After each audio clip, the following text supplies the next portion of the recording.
Dili. Hello mga kadax, for today's video, for today's video, tadang! May napong na, may nahulog na durian. Sobrang laki niya. Tingnan nyo. Tadang! Mas malaki ba sa ulo ko? Tingnan nyo nga. Oh. So, ayan, bubuksan ko siya ngayon. Kasi first bunga ng durian na yun. Tapos, ang laki ng bunga niya. So, ayan, papakita ko sa inyo. See? Oh, di ba? Oh, ayan. So, ang pagbalat. Tuwing! Ang pagbalat. Iwa-iwa, guys. Durian. Yeah, durian. Ang laki ng durian, di ba? Aray. Dapat yung naka-line, yung may line dito, yun dapat inaano ng kutsilyo. Yan. Ouch! Di pa namin alam ang lasa nito kasi unang bunga pa lang niya ngayon eh.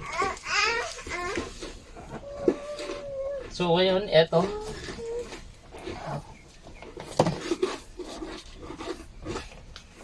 Hey, pangit, marunong ka magsulat.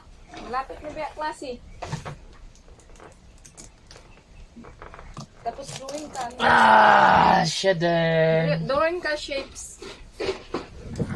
Ayan o. Tikman? Lami siya nang. Wow! Tadang! Mas masarap yung yellow. Balot lagi. Ayun o. Tadang! So, hita nyo. Ganito kalaki. Magbawag balot. Balot. No? Tikman mo nga. Ako ang nagtara na side.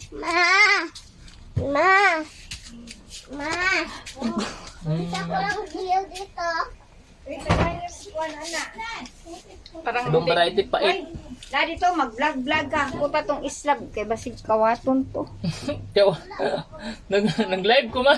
Sa mo, distraction ka mama. Dali na, pagkuha na. lami oy. Dali ma. Murag ka tong nasa pikas no? Nakauna si Lami siya murag kape. Ito lami yung yelo no kay. Feeling mo lang. Malisistik ko. Kaya puglasa sa durian ay iba-iba. Nakain tayo guys. wala siya kamuning pinaliki. So ayun lang guys. That's it for today's video. Lami man siya pero naadyo siya pagkapait. Oh, may pait. Magsaibit pa gud si mama.